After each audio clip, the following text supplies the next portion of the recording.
to Let's Talk Kentucky. I'm your host and moderator, Sherelle Roberts, and we're here with the Let's Talk team. We got Susan Mills, Kim Dixon is out today, and Lisa. Hi. Hey, y'all. Hey. Happy Monday. Happy Monday. Okay, this is going to be a fun show. We got some really spicy topics. We got a special guest coming in. Going to be good. All right.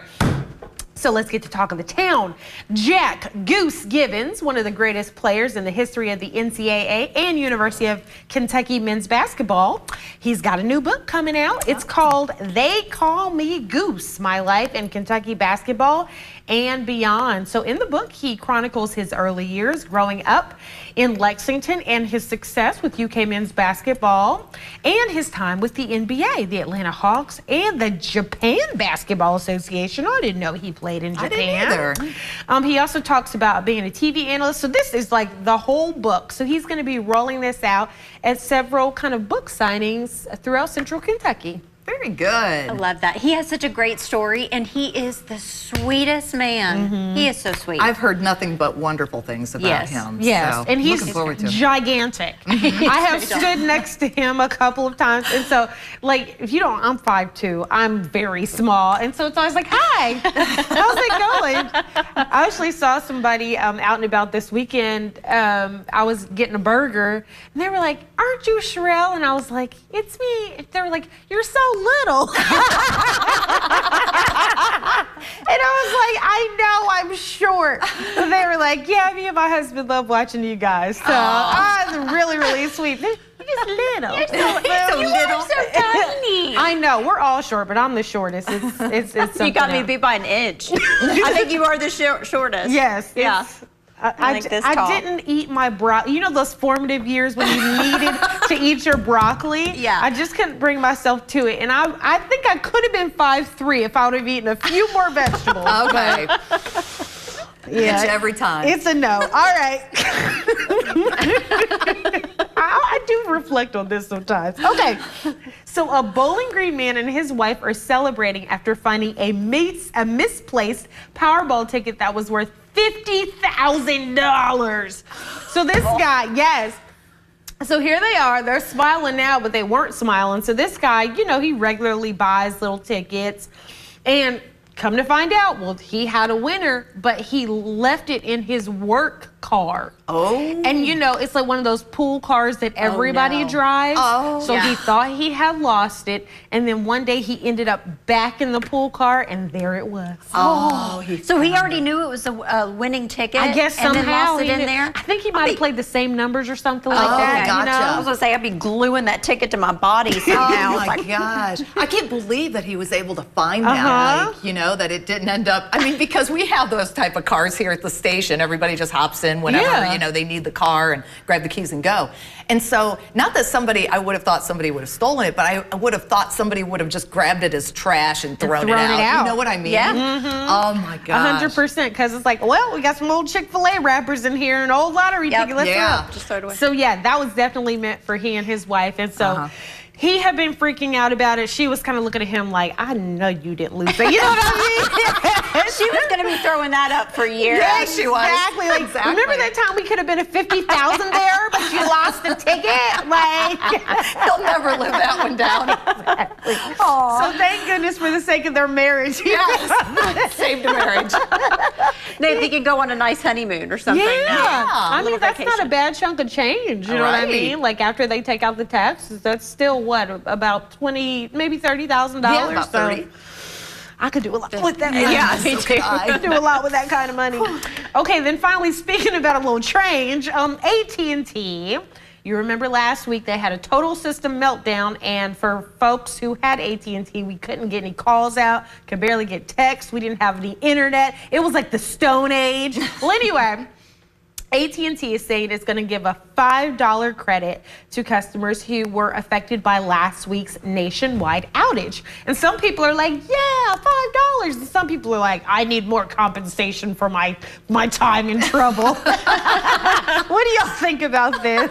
I mean, it's definitely more than what any phone company has ever given us back, you know, when there's been a down, you know, an outage or anything of that nature. So good for them that they're, you know, admitting to the mistake and that they're trying to make amends. Yeah. This was one time, honestly, I really wasn't even expecting anything, you know? Yeah. And when I got the message saying you'll receive a credit, and I was like, you know, Cameron and I talked about it, it'll be like $1, you know? Because you think about how many subscribers they have or customers they have, that's a chunk of change for sure. So I was happy with it. Whatever. I agree. I was pleasantly surprised by $5 because, I mean, I'm not going to say the name, but my internet provider goes out all the time. And they never say anything. That's They don't even admit it. Your internet's running all slow, and then they only say something if it's like a full, you're not going to have the internet for 2 days. No, that's true. I agree. I was surprised that they gave this credit too, and I'm like, boy, my internet service never says it. It's quiet as a mouse. You know, they never say anything. We have to call, and you go through,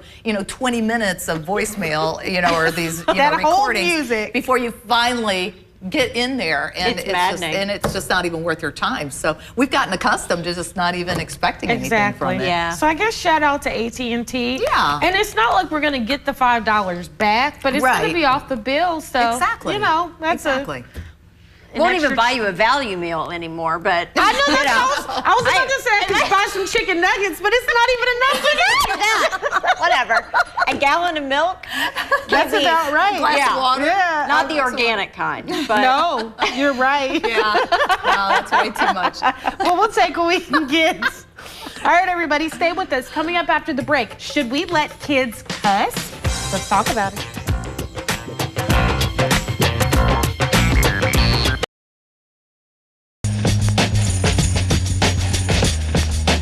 Hey everybody, welcome back to Let's Talk Kentucky. It's time for the countdown conversation. I can't get my giggles out. This one is just so crazy. This one is so crazy.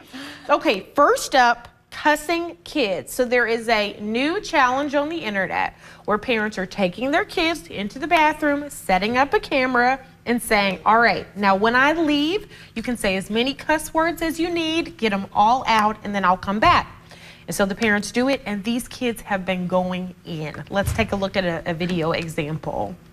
Oh, be careful. All right, now listen. Since we've had some issues with cussing, we are only going to cuss in the bathroom, okay? We are not cussing anywhere but in the bathroom. And we are not going to give the finger anywhere but in the bathroom because we can't teach our little friends that we're doing this. Okay, so Mommy said it's okay for you to do this in the bathroom. Okay? That way you don't get in any more trouble and we can move forward. Got it? Yeah. Only in the bathroom. Okay. All right. This is just something that you're going to be allowed to do because Mommy said so. Okay. Seriously. Okay, all right, so now we're going to turn the volume down very quickly because she's going to proceed to start saying MF over and over and over again. Over and over and over again. She's just one of the kids. I mean, like literally as soon as the parents close the door, the words just come out. I don't like this at all. It makes my skin crawl. Her little sweet little angelic face, and then all of a sudden that, you know. But not only that, I just don't like that. I mean, have we not learned from TikTok challenges, first of all? So I don't like, it makes my skin crawl that adults are setting up kids with the purpose of videotaping them to put it out there for likes, to have them cursing and showing their anger and all of that. I don't like it, and there's nothing about it that I like. Nothing. Well, growing up, I just lived in a home where they didn't roll off the tongue very easily, you know, like, but I thought that I would get struck by lightning. If I even thought of a cuss word, you know? And so I understand how you can teach the children, you know, okay, go to a safe space if you need to get some frustrations out. But I think if you start saying, okay, just start cussing, the easier it will be for those words to just roll off the tongue. in not safe spaces. Yes. You know, it's a bad lesson, I think. It is too. I totally agree. I feel like we should, you know, I feel like as a parent, we try to teach our kids to control their anger because we're trying to control our own at the same time. It's a challenge your entire life. And I'm faith-based, I'm a Christian, and I just feel like that, you know, that you have to pray about your anger and pray about the, you know, your wisdom, that you know, that you have a calm mind and that you say the words that you need to say in these moments of frustration and anger. And it really does help you grow as a person, as an individual. It does. And I feel like these kids are just, you know, I just think they're being shown the wrong thing. It does, and so I think this is setting them up for failure because I think we as adults, when we see somebody who's cursing a lot or somebody who can't hardly make it through a sentence without cursing, we think, oh gosh, that person is tacky, that person doesn't have any class, or maybe they're uneducated. And so I think they're setting a really bad precedent now with the kids to say, oh yeah, just curse all you want, and it's maybe going to hurt them in their job performance and their relationships. So yeah. I think it's all bad. People are getting a lot of laughs about it. I don't think it's funny. So, okay, up next, wedding invite. Is this tacky or smart? A bride and groom are getting blasted on the internet for telling wedding guests, hey, you don't have to buy us gifts, but if you want to come to the reception, you need to pay us $40. You need to pay us $40. So take a look at this. It was all laid out on the couple's wedding invitation. So that's a lot of words there. Yeah. It wasn't like you're cordially invited. No, it was like, give us money. It's a contract. So, yes. So the guests were basically told, if you're coming, put the money in with your RSVP. So, is it tacky or is it smart, Susan? I think it's tacky. Oh, man. This is not a BYOB, okay? Like, and let's face it, $40, you're going to be getting cardboard chicken and rubber green beans. I mean, no, I never really eat the food anyway. So for someone to say you got to pay $40 to help us celebrate, yeah, I would much rather like just, you know, donate to their favorite charity or something like that. Yeah, I think it leans toward tacky for me. But I have to say though, it is their party. You know, it's their wedding, it's their party. So however they want to set it up is their business. But I can probably guarantee you, if it's not a close family member for me, I'd probably be peace out on the reception. You know? And I'd probably still send them a gift. Catch you on the other side. You know what? Yeah, that's true. So for me, it says, we ain't got it. You know, like, yeah, we ain't got it, we can't put nothing on it. And so my thing is I would say, looks like they're in dire straits. Can I help you? Can we maybe do a potluck? Can we bring some dishes? Can we maybe do that? Because to me, asking people for money the food might not even be good. Yeah. You know, let us help you have a successful event. Yeah.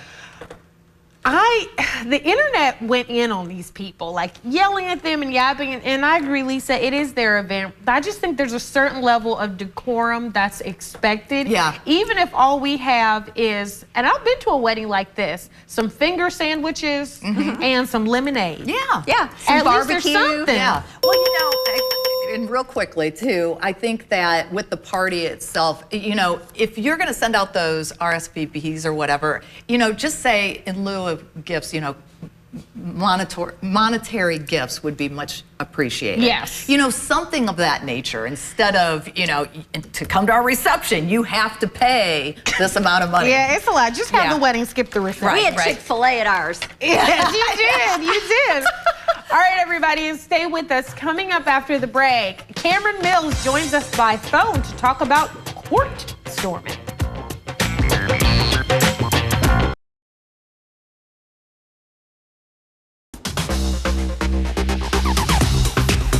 Hey everybody, welcome back to Let's Talk Kentucky. All right, let's get right into it. Just over a month ago, after Iowa women's basketball star Caitlin Clark collided on the court with some woman, Duke's Kyle Filipowski was injured on Saturday as a wave of Wake Forest fans rushed their home court. Let's take a look at the video here. So you see it's after the buzzer, shot goes in, and the crowd just floods, just storms the court. Oh. So the problem is that he got hurt. Look, right there. He got hurt, busted up his ankle, and is basically getting trampled by the fans. They don't even care. And so now some folks are saying that court storming should be banned. So joining us on the phone is University of Kentucky men's basketball legend and Susan's favorite guy, Cameron Mills.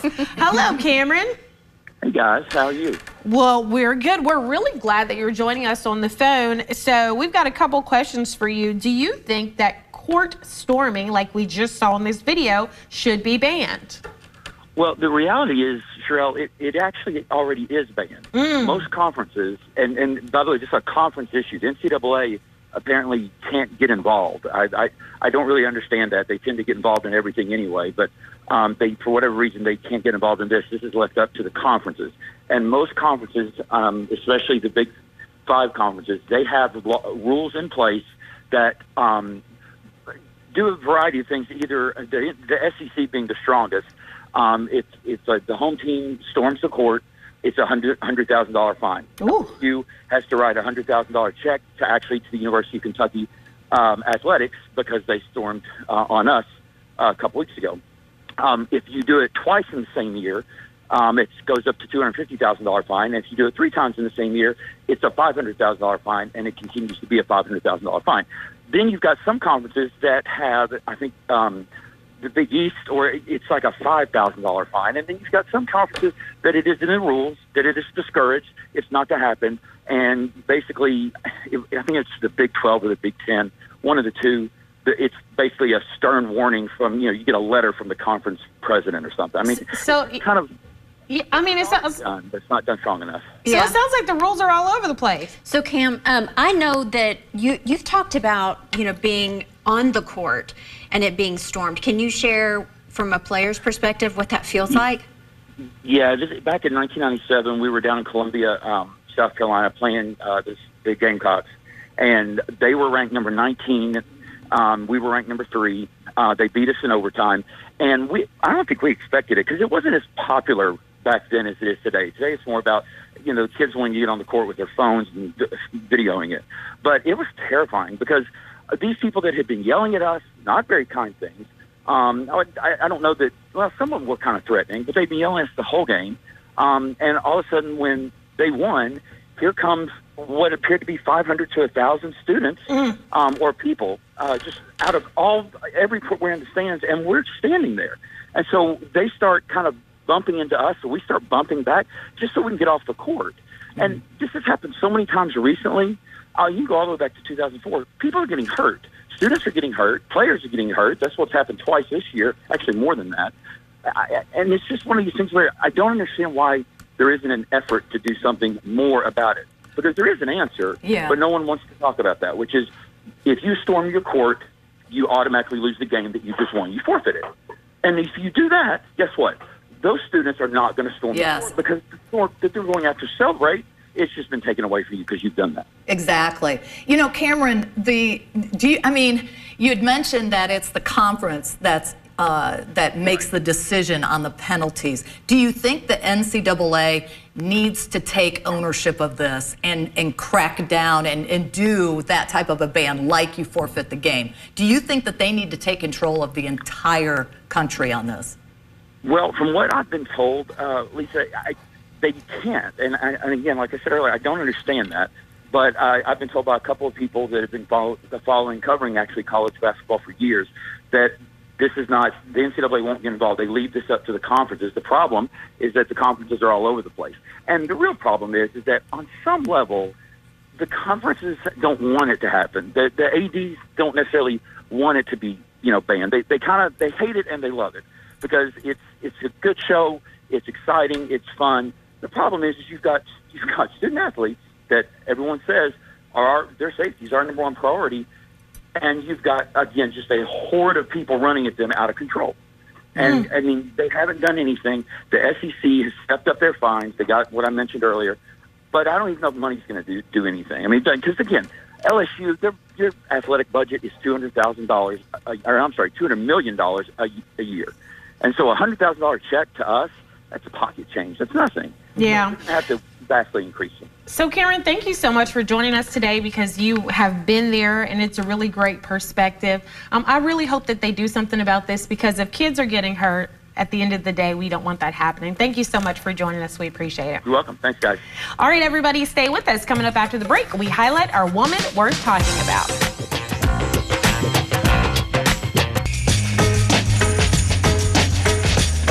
Hey, everybody, welcome back to Let's Talk Kentucky. All right, so today is National Write a Letter to an Elder Day. This is when you're encouraged to get out your pencil and paper and write a letter to someone who's senior in your life, just to let them know that you were thinking about them. I love this. I do too. You know, it's interesting that this came up because I had no idea that this was National Write an Elder Day. But she's been weighing on my mind. My neighbor growing up, I've been thinking about her a lot. She's in a nursing home now. And I was just thinking about her the other day, and I'm like, I am going to send her a letter just to let her know. She was a great influence for gardening. She loved to garden, and so I watched her from my house, you know, from the windows and everything. She didn't even know I was watching her. I was stalking her practically. But she was it gave her such peace of mind and calmness about her, and I loved it. Well, I love it. Thank you, Lisa, for sharing that story, and y'all get your pen and paper out. Okay, we like to end every show by highlighting a woman we're talking about. Today's lady is Tammy Jo Reagan. She is a dedicated equine scholar, a passionate horse owner, and she's rescued more than 150 horses as the founder and CEO of For Hank's Sake. It's a nonprofit organization, and her horse, Hank, he also works there too. She has dedicated herself to rescuing and rehabbing retired thoroughbreds while also harnessing the power and beauty of these horses, and she uses her nonprofit to inspire people of all ages. So, Tammy Jo, congratulations. You are a woman worth talking about, and she was nominated. So thank you all for sending in those nominations. All right, everybody, we'll see you tomorrow. Bye.